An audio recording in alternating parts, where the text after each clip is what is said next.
Well, a new study says food inflation is at a 25-year high. According to the Consumer Price Index, food inflation hit 5.4% last year, a level not seen since 1980. Traditionally, the food industry has absorbed the cost of higher commodity prices because of the competitiveness of their business. But times they may be a-changing. As our Jessica Betts explains, growing global food demand and higher energy prices are putting the pinch on consumers, retailers, and even farmers. Gino Rosani has owned New York Pizza in Norman for 13 years. But lately, he's running his restaurant a little differently. Flour is gone, 100%, from $9 to $16. Cheese, that's what we use most of them. Cheese, flour, butter.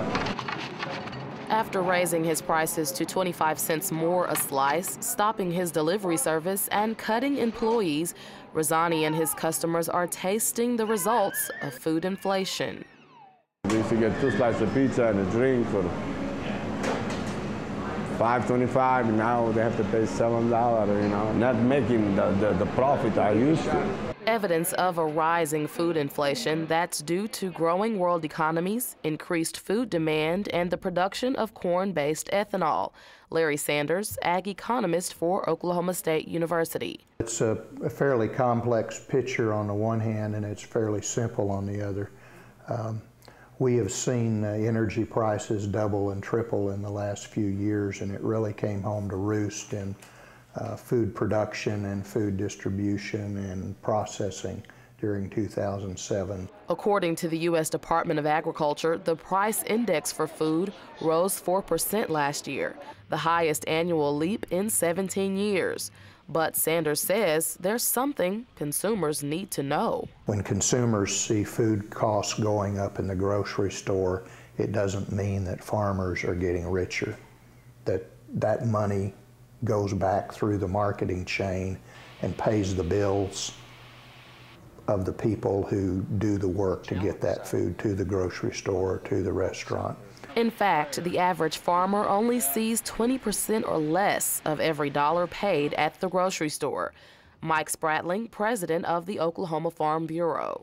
It's not a unique situation for the consumers. All of our inputs, our labor's gone up, our energy costs have gone up tremendously.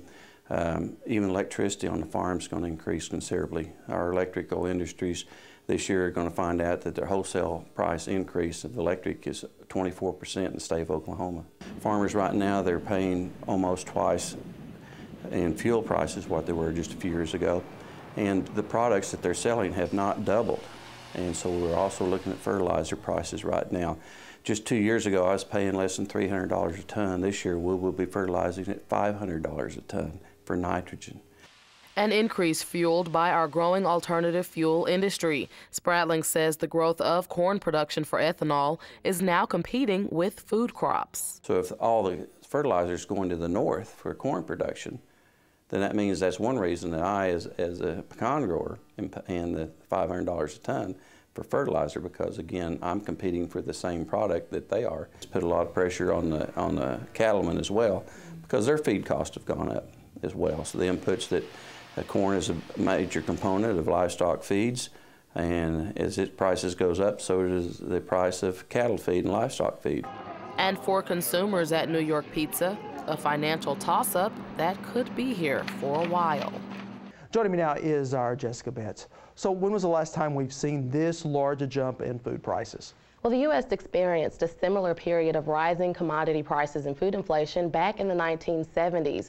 Commodity prices doubled, and the inflation lasted from about 1972 to 1981. So any feel on how long this current trend could continue? Well, during the next 5 years, food inflation is expected to increase by an average of 7.5%, which is well above the 2.3% average of the past 10 years. Talk to me about some specific food item, and which ones have you seen some of the largest jumps in? Well, let's take, for instance, a loaf of bread. You can find a loaf of bread in your superstore for probably about $2.69. Well, the farmer who produced the wheat to go into that loaf of bread only sees 17 cents of that profit.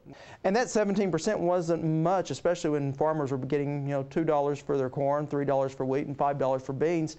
But are those prices now possibly a thing of the past? Pretty much. The Chicago Board of Trade estimates that all of those products will about double within the next 4 years. Now, I think an important point that you made in your story is that while farmers may be getting paid more for their crops, they're also having to spend more to produce them. Exactly. They're having to find creative ways to allow their money to stretch in order to meet the high demands of labor and energy costs. All right, Jessica, we certainly appreciate the story. Thank you.